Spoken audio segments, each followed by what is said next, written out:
Cette émission est une production de la télévision régionale des Moulins.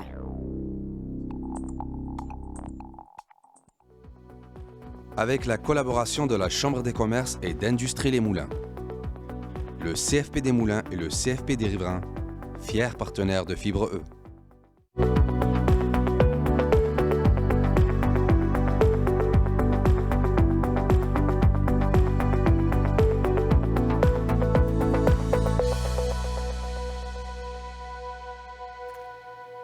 La pandémie a eu un impact important dans notre société et le temps passé à la maison a aussi fait prendre conscience à plusieurs personnes de l'importance du temps et du bien-être. C'est la constatation d'ailleurs qu'a fait notre invité d'aujourd'hui. La pandémie, combinée à une grossesse, l'a beaucoup remise en question. Aujourd'hui, fondatrice et propriétaire de Treasure Kids, Catherine Poirier, bienvenue à Fibre E. Bonjour. C'est le fun de te recevoir avec nous. Ben oui, merci de Donc, l'invitation. changement. Partie d'une carrière de ton côté, tu étais en ressources humaines, si je ne m'abuse, et tu as fait ça pendant plusieurs années. Oui, j'ai été directrice ressources humaines pendant 8 ans. J'avais 300 employés à travers le Canada, 10 emplacements. Donc, tu étais engagé au départ à 35-40 heures semaine, mais finalement, tu faisais des 70 heures par semaine. Oui, 60, là, mettons. Donc, c'était très demandant. Oui. Et là arrive la grossesse. Oui. Donc, tu es en arrêt, tu occupé de ton enfant. Et là, qu'est-ce qui se passe? Bien là, c'est la pandémie. Tout est fermé. Tous les commerces ne fonctionnent pas. On ne peut pas sortir de la maison, en fait. Puis, je me rends compte que la seule chose qui fonctionne ou ce qu'on peut acheter des choses, c'est sur Amazon. Donc, ça a créé une petite idée dans ma tête là, de voir comment on fait pour vendre sur Amazon. Puis, j'ai fait de la recherche de produits. J'ai suivi un cours. Puis, j'ai décidé de lancer ma propre marque qui s'appelle Treasure Kids. En fait, là, basé sur ce besoin-là, des produits pour enfants, puis de me sortir un peu, au lieu de donner le meilleur de moi-même à un employeur, de donner le meilleur de moi-même à moi, puis de voir comment ça allait se produire. Pourquoi un nom anglais? Je suis curieux, souvent les gens se posent la question. Tu sais, quand tu pars une entreprise ici au Québec, tu dis tout le temps francisation et tout ça. Pourquoi tu as Treasure Kids? Parce que tu avais l'idée de l'exporter? Ou... Oui, bien en fait, on a commencé, on vendait partout dans toutes les provinces canadiennes. Ah oui, déjà, après, au départ? Oui, au départ, Okay. c'était à travers toutes les provinces canadiennes. Puis également, quelques mois plus tard, on était aux États-Unis également, donc c'est pour ça. Puis aussi, bien, ça part de la chanson Treasure de Bruno Mars, que moi et mon conjoint, on aime beaucoup, puis nos enfants, bien, c'est nos trésors, donc ça vient de là un peu l'idée. Oui, c'est ça. OK, donc ça définit bien vos enfants, c'est des Treasure Kids. Oui, c'est ça, absolument. Okay. Donc, tu as ta ligne qui est là, et là, toi, tu te lances dans l'entrepreneuriat. Oui. Tu étais en ressources humaines. Donc, jusque-là, la gestion de personnel et les conflits en ressources humaines, c'était ton dada. Et là, l'entrepreneuriat, ça vient avec toutes sortes de choses. Là. Ça vient avec toutes sortes de responsabilités. C'est ça. Beaucoup d'apprentissage, beaucoup de défis. Comment tu as parti ça? Comment tu as réussi à joindre tout ça? Mais moi, j'avais déjà un bac en administration des affaires. Donc, je pense que j'avais quand même un avantage par rapport à d'autres gens, que j'avais vu le domaine, que je savais les comptabilités, etc., le marketing. Mais tu sais, faire un cours en marketing puis faire ton propre marketing de ta marque, c'est différent. Donc, il y a eu beaucoup d'essais-erreurs. Je me suis entourée d'une bonne équipe également. On est allé chercher des comptables. On est allé chercher des professionnels pour prendre les photos de nos produits, créer des campagnes publicitaires. J'ai appris à faire du graphisme. Donc, c'était beaucoup d'apprentissage. Tu le fais en essayant. Je pense que c'est ça, être entrepreneur. Là, il n'y a pas de manuel, même si on peut suivre des cours à l'université, au cégep. C'est vraiment en le faisant qu'on apprend. Puis, en écoutant les clients aussi, il y en a qui nous demandaient des choses. Bien là, on a amélioré nos produits. Parce que nous, on fait vraiment la conception complète. On a trouvé les fournisseurs, on les a fait faire, on a fait enregistrer notre marque. Okay. Donc, c'est vraiment la gestion complète de tout ça. Quand tu dis « on », là, ton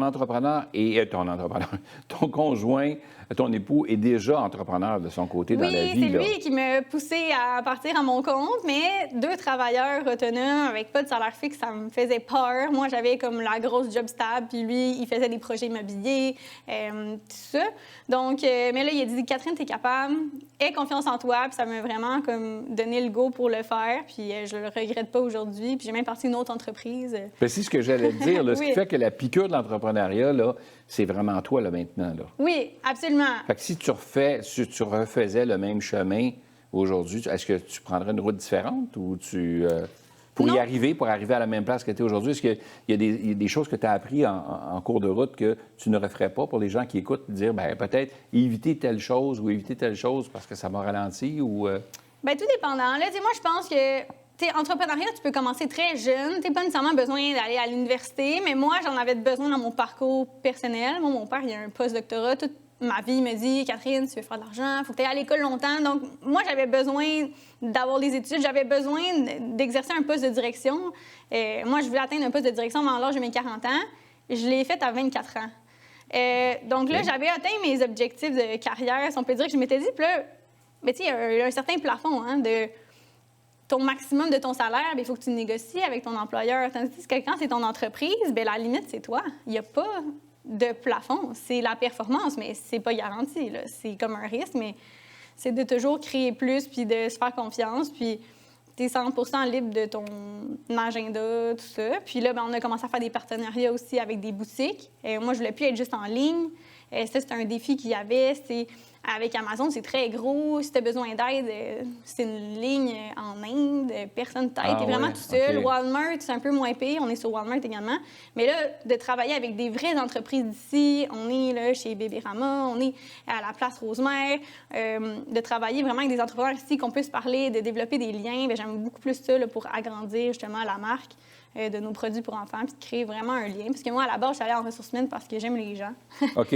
Donc, voilà. Quand tu... il y a un ralentissement économique, là. Oui. On l'a senti dans les dernières années, suite à la pandémie, il y a eu un moment où c'était un peu plus difficile, là. Ça reprend.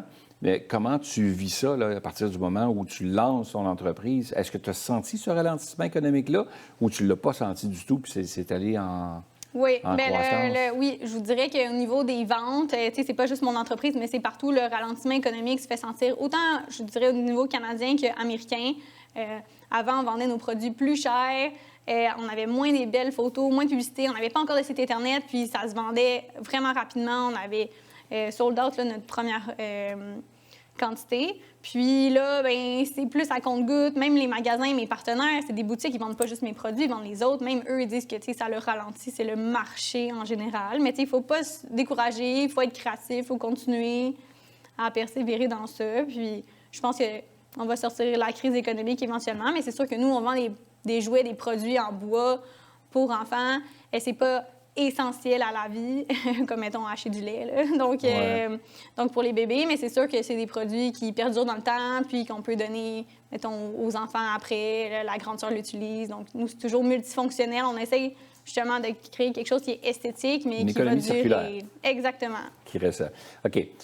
Ton entreprise a vu le jour, ça fait combien d'années déjà? Oui, c'est ça, en 2022. En 2022. Donc, en 2022, donc c'est quand même encore récent. Oui. Quelques années à peine. Ton entreprise en soi, tu as un plan de match où est-ce que tu voulais t'en aller, là? Tu as un plan d'action, là, tu dis, tu as une destination que tu veux atteindre. Donc, Treasured Kids, déjà, le nom est anglophone, donc ça te permet de vendre à travers le Canada, aux États-Unis, déjà dès le départ. Mm-hmm. C'est quoi que tu souhaites pour la suite avec ton entreprise? Où est-ce que tu voudrais l'emmener? C'est ça. Bien, moi, j'aimerais rentrer dans plus de chaînes. Moi, j'aimerais vraiment être plus dans les magasins qu'en ligne. J'aimerais me retirer, peut-être juste sur notre site Internet, mais j'aimerais ça vraiment être dans les boutiques. J'aimerais ça être chez Clément, chez Mère-Hélène. On est en discussion justement avec eux. Donc, vraiment être un distributeur dans les boutiques, avoir vraiment un lien avec nos clients.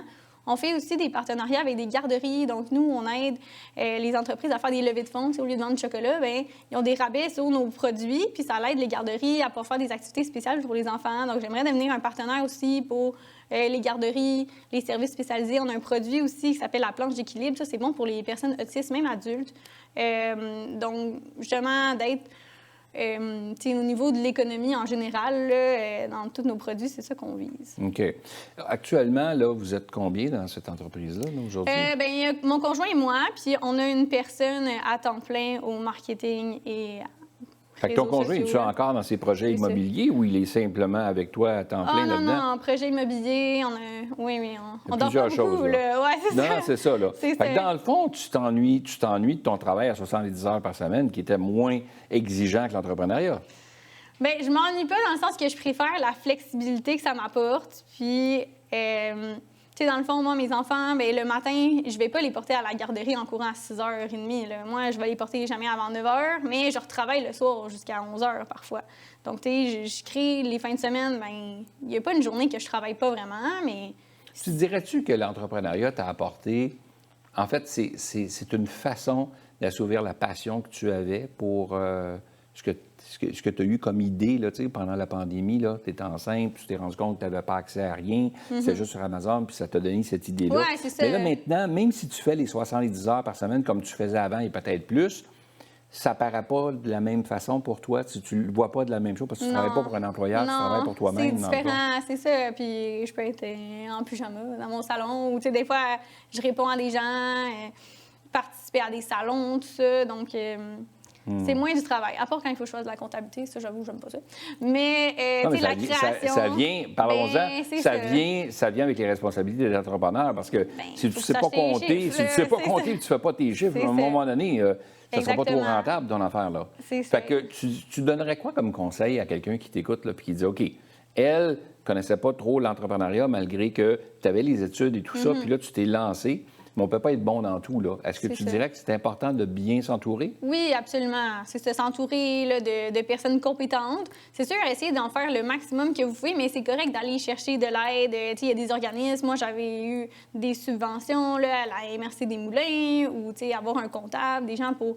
Il y a des programmes aussi. J'ai 2 mentors qui m'aident, qui sont un peu là, qui me stimulent, que je peux partager qu'est-ce que je vis au quotidien, tout ça. Donc, tu sais, d'aller chercher des ressources externes, c'est bon. Puis de se faire confiance aussi. Puis si c'est d'être conscient que tu peux pas te garantir, mettons que tu faisais 80 000 par année au début, tu vas pas faire 80 000 par année en commençant, mais il n'y a pas de limite. Donc, tu sais, c'est ça. Il faut être prêt à prendre le coup, de l'essayer.